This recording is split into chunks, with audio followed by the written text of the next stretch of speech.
ില്ലെങ്കിലും കുഴപ്പമില്ല, സഖാഫി എന്നുള്ള പേര് വെക്കണം എന്ന് ഭയങ്കര നിർബന്ധമുള്ള ഒരു രൂപത്തിലാണ് ഇപ്പൊ മറ്റേ ആൾക്കാരുടെ പരിപാടി.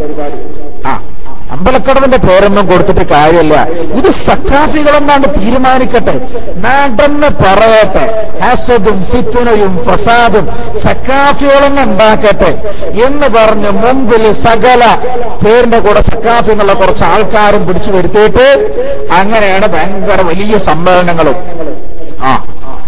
85ാം വാർഷികത്തിന് വേണ്ടി നമ്മൾ തയ്യാറെടുക്കുകയാണ് എന്നാ പറഞ്ഞത്. അത് വളരെ കറക്റ്റാണ്. ഇപ്പൊ ഈ നടക്കുന്ന ഒച്ചപ്പാടും ബഹളവും എല്ലാം എന്തിനു വേണ്ടിയിട്ടാണ്? 85ാം വാർഷികം കുറച്ച് ആൾക്കാരുള്ള പരിപാടിയാക്കണം. അതാണ് ഇപ്പൊ നടക്കുന്ന മുഴുവൻ പരിപാടികളും. അതവർ പറഞ്ഞു വളരെ കറക്റ്റാണ്. അത് സ്വാഗതം പറഞ്ഞ തന്നെ ഒരു സഖാഫി എന്ന് പേരുള്ള ഒരാളാണ്. അയാൾ പറഞ്ഞു, നമ്മൾ വലിയ പരിപാടികളൊക്കെ നടത്തുന്നത് അത് നമ്മുടെ 85ാം വാർഷികത്തിന് വേണ്ടിയിട്ടാണ് എന്നൊക്കെ പറഞ്ഞു. ഞാൻ പറഞ്ഞു അത് വളരെ കറക്റ്റാണ്. ഞാൻ മുമ്പ് തന്നെ ഉണ്ട്, എനിക്ക് റെക്കോർഡ് ചെയ്യണമല്ലോ, കാരണം എനിക്ക് ക്ലിപ്പിടണ്ടേ, ഞാൻ മുൻപിൽ പോയി റെക്കോർഡ് ചെയ്യാം. ഞാൻ പറഞ്ഞു വളരെ കറക്റ്റാണ് നിങ്ങൾ പറഞ്ഞത്. കാരണം 85ാം വാർഷികത്തിന് കുറച്ച് ആളില്ലെങ്കിൽ ആകെ വഷളായി പോകും. അതുകൊണ്ട് കുറച്ച് ആളുണ്ടാക്കാൻ വേണ്ടി എന്ത് വേല ചെയ്താലും വേണ്ടില്ല, കുറച്ച് ആളുണ്ടായേ പറ്റുള്ളൂ. അതുകൊണ്ടാണ് ഈ നടത്തുന്ന മുഴുവൻ തെറിപ്പൂരങ്ങളും വാചകമേളകളും എല്ലാം അതിനു വേണ്ടിയിട്ടാണ് എന്നുള്ളത് വളരെ കൃത്യമാണ്. അങ്ങനെ അയാളുടെ സംസാരം തീർന്നു.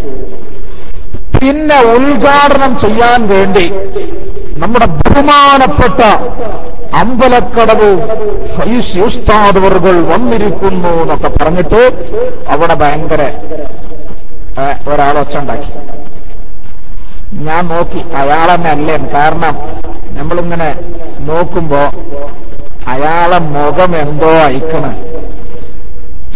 ഞാൻ കരുതി നമ്മൾ നോക്കും, നമ്മുടെ പേരോട് ഉസ്താദിന്റെ മുഖത്തും AP ഉസ്താദിന്റെ മുഖത്തൊക്കെ ഒന്ന് നോക്കുകയാണെങ്കിൽ, പൊന്മുള ഉസ്താദിന്റെ മുഖത്തൊക്കെ ഒന്ന് നോക്കുകയാണെങ്കിൽ ഈമാനാണ്ട് വരും. തിളങ്ങുന്ന മുഖം, പ്രകാശിക്കുന്ന മുഖം. യൗമ തുബ്യല്ലു വുജൂഹുൻ വതസ്വദ്ദു വുജൂഹ്. സുന്നത്ത് ജമാഅത്തിന്റെ ആളുകളുടെ മുഖം പ്രകാശിച്ചുകൊണ്ടിരിക്കും, അസുന്നികളുടെ മുഖം ഇരുട്ട് മൂടിക്കൊണ്ടിരിക്കും എന്ന് അല്ലാഹു സുബ്ഹാനഹു വ തആല പറഞ്ഞത് വളരെ കൃത്യമായ രൂപത്തിൽ എനിക്ക് അവിടുന്ന് കാണാൻ സാധിച്ചു. സഹോദരന്മാരെ, നമ്മൾ എന്തെല്ലാം രൂപത്തിൽ AP ഉസ്താദിനെ കുറിച്ച് ആര് എന്ത് പറഞ്ഞാലും ഉസ്താദിനങ്ങട്ട് കണ്ടാല് ആ സുന്ദരമായ ചിരിയും ആ മുഖവും പ്രകാശം കൊണ്ട് ലംഘുന്ന ആ മുഖം കാണാൻ തന്നെ എന്തൊരു സുന്ദരമാണ്. സുബ്ഹാന ജല്ല ജലാലു. പേരോട് ഉസ്താദ് പ്രസംഗിച്ചുകൊണ്ടിരിക്കുമ്പോ അവിടെ നിന്ന് വലിയ വിഷയാവതരണങ്ങളും മറ്റൊക്കെ നടത്തുമ്പോഴും വളരെ ചിരിച്ച് സന്തോഷകരമായ രൂപത്തിൽ ഇങ്ങനെ പറഞ്ഞുകൊണ്ടിരിക്കുക. ഈ ചങ്ങായിമാര് ചിരിക്കാൻ പോലും അറിയാത്തൊരു മനുഷ്യന്മാര്, വല്ലാത്തൊരു മനുഷ്യന്മാരാണ് ഈ മനുഷ്യന്മാര്. ലോകത്ത് ഇങ്ങനെ മനുഷ്യന്മാരെ അള്ളാഹു ഉണ്ടാക്കിയിട്ടുണ്ടോ? ചിരിക്കാൻ പോലും അറിയാത്ത ആളുകള്. സുബ്ഹാന ജല്ല ജലാലു. ഞാൻ വെറുതെ പറയല്ല, നമ്മുടെ ഉസ്താദുമാര് അബൂദാബിയിലും മറ്റുള്ള സ്ഥലങ്ങളിൽ നിന്നൊക്കെ വന്നിട്ട് നമ്മളിവിടെ സ്വീകരണം നടത്തുകയോ അല്ലെങ്കിൽ നമ്മുടെ പരിപാടിയിലൊക്കെ പ്രസംഗിക്കുമ്പോൾ വളരെ സന്തോഷകരമായി നല്ല സുന്ദരമായ മുഖത്തോടങ്ങനെ പ്രകാശത്തോടുകൂടെ അങ്ങനെ സംസാരിക്കുന്ന നമുക്ക് കേൾക്കാൻ കഴിയും. ചങ്ങായി സകല സ്ഥലത്തും പോയി വന്നിട്ട് അബൂദാബിന്ന് വരികയാണ് മഞ്ചേരിക്ക്. അയാളെ മുഖം കെട്ട് കറുത്തിരുണ്ടുക്കണം. എങ്ങനെ കറുത്തിരുളാതിരിക്കും? അല്ലാഹുവിന്റെ റസൂൽ സ്വല്ലല്ലാഹു അലൈഹി വസല്ലമ തങ്ങളുടെ തിരുശഅറേ മുബാറക്ക് താൻ സംസാരിക്കുന്ന മൂക്കിന്റെ മുമ്പിലുണ്ടായിട്ട് ഒന്ന് പോയി നോക്കാൻ മനസ്സില്ലാത്തവന്റെ മുഖം കറുത്തിരുളാതിരിക്കുന്നത് എങ്ങനെയെന്ന് ചോദിക്കാൻ ഞാൻ ആഗ്രഹിക്കുകയാണ്.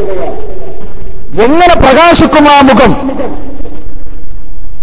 താൻ സംസാരിക്കുന്നതിന്റെ തൊട്ടടുത്ത് അല്ലാഹുവിന്റെ റസൂൽ സ്വല്ലല്ലാഹു അലൈഹി വസല്ലമ തങ്ങളുടെ ഷൗർ മുബാറക് ഉണ്ടായിട്ട് അതൊന്ന് കാണാൻ ഭാഗ്യം ലഭിക്കാത്ത ആളുകൾ, അത് വലിയ സങ്കടം തന്നെയാണ്. പിന്നെ ആ മുഖം കറുത്തിട്ട് തന്നെ ഉണ്ടാകുള്ളൂ, ഒരിക്കലും പ്രകാശിക്കൂല. സുബ്ഹാന ജല്ല ജലാലു. അല്ലാഹു കാത്തുരക്ഷിക്കുമാറാവട്ടെ. ഖസ്റജിന്റെ വീട്ടില് മുടി പരിപാവനമായി സൂക്ഷിക്കുന്നുണ്ട് എന്ന് പറഞ്ഞ അതേ വ്യക്തി തന്നെ അബൂദാബിയിൽ പോയിട്ട്